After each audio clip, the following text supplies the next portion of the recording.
मैं मक्का मुकरमा में रहता हूँ और मेरा ताल्लुक पाकिस्तान के शहर लाहौर से है।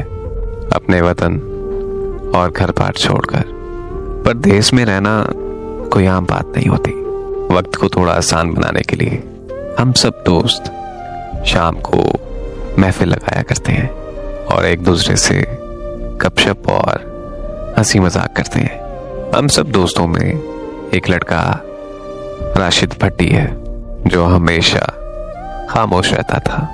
हमने उसे कभी हंसते हुए नहीं देखा था, कभी मुस्कुराता भी तो ऐसा महसूस होता था कि जबरन मुस्कुरा रहा है। शुरू शुरू में ऐसा लगा कि शायद उसका मिजाज ही ऐसा है, मगर कुछ अरसे बाद एहसास हुआ कि ऐसी बात नहीं है, बल्कि उसे कोई रोग है जो उसे अंदर ही अंदर खाए जा रहा है, क्योंकि उसकी आवाज और आंखों में हमेशा दर्द महसूस होता था।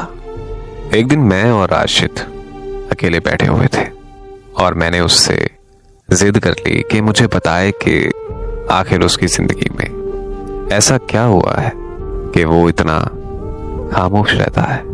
आखिर कौन सा दर्द वो अपने अंदर छुपाए बैठा है। पहले तो उसने मेरी बात को टाल दिया, मगर मेरे बार बार इसरार करने पर बोला कि चलो आज अपने यार को अपना हाले दिल सुना ही देते हैं। दरअसल मेरा ये हाल किसी लड़की के इश्क में हुआ है। वो लड़की और मैं एक ही गांव में रहते थे। उसका घर मेरे घर से चंद कदम दूर था। मैंने जब उस लड़की को पहली बार देखा तो मैं उसी वक्त उस पर अपना दिल हार बैठा। वो इतनी खूबसूरत थी कि मैं उसका दीवाना हो गया। वो बाजार से सौदा सलफ लेने आती रहती थी और मैं उसका वहां घंटों इंतजार किया करता था।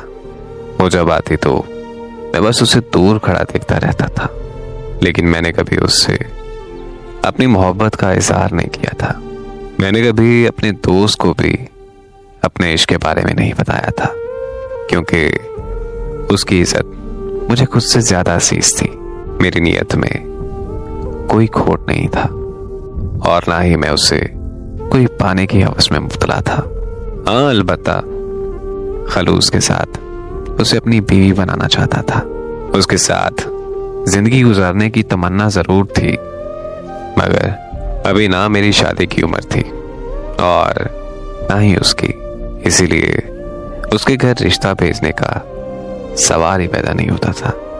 वक्त गुजरता गया और फिर मुझे रोजगार के सिलसिले में सऊदी अरब आना पड़ा, क्योंकि मुझ पर अपने खानदान की कफालत की जिम्मेदारियां भी थीं। यहाँ आने के बाद उसे देखने का सिलसिला मुनक़ता हो गया, मगर वो मेरी यादों में, मेरे ख्यालों में हमेशा रहती थी।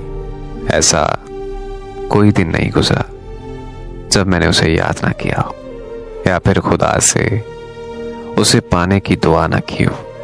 मैं जब भी हरम शरीफ जाता तो अपनी बजाय उसकी खुशियों की दुआ करता था। मुझे आज सऊदी अरब में 7 साल बीत गए। उन 7 बरसों में एक दिन भी ऐसा नहीं था जब उसे पाने की तमन्ना ना की हो। एक दिन मैंने हिम्मत करके उसके घर रिश्ता भेज दिया। क्या वो आलम था जब मुझे खबर मिली कि उन्होंने हाँ कर दी। खुदा के आगे सर झुकाकर रो रो कर अपने रब का शुक्रिया अदा करने लगा। मुझे सारी दुनिया खूबसूरत लगने लगी थी। उस दिन मुझे ऐसा लग रहा था कि मैं दुनिया का सबसे खुशनसीब इंसान हूं।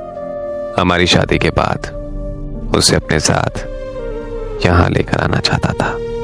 मैं उसके यहां रहने के इंतजामात करने लगा। मेरी जिंदगी में सब कुछ बहुत खूबसूरत चल रहा था, मगर एक रात उसने मुझे फोन किया और उसने मुझे कहा कि मैं ये शादी नहीं कर सकती। उसकी ये बात सुनकर ऐसा लगा कि जैसे मेरे जिस्म में कोई जान ही नहीं है, जैसे मेरे जिस्म से रूह का ताल्लुक खत्म हो गया हो, जैसे मेरे जिस्म से जान निकल गई हो। मैं उस वक्त गहरी सोचों में पड़ गया कि ऐसा क्या हो गया जो उसने हाँ करने के बाद ना कर दी। यकीनन मेरे खिलाफ उसके किसी ने कान भरे थे, क्योंकि हमारे गांव में ऐसे शैतान सिफ्त लोगों की कमी नहीं थी। उसके इनकार के बाद मैं ऐसी अजियत का शिकार हो गया जिसको मैं शायद लफ्जों में कभी बयान नहीं कर सकूंगा। ऐसा लगता था कि किसी ने खंजर के साथ मेरे जिस्म का एक एक जज़ा अलहदा कर दिया हो।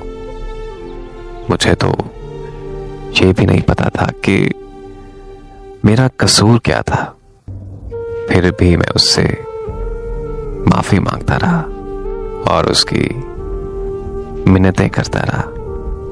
मैंने अपने गांव जाकर सब कुछ ठीक करने की बहुत ज्यादा कोशिश की। मैंने उससे वजह पूछने की बहुत ज्यादा कोशिश की, मगर ना उसने मुझे वजह बताई और ना ही उसने मुझसे शादी की। फिर मैं वापस सऊदी अरब आ गया और फिर मेरा उससे दोबारा कभी राब्ता नहीं हुआ। वक्त ने मुझे उससे जुदा कर दिया है। पता नहीं अब कभी दोबारा मुलाकात हो या फिर ना हो, लेकिन वो मेरे दिल से निकलने का नाम ही नहीं लेती, क्योंकि वो मेरी जिंदगी की पहली मोहब्बत थी और आखिरी भी वही रहेगी।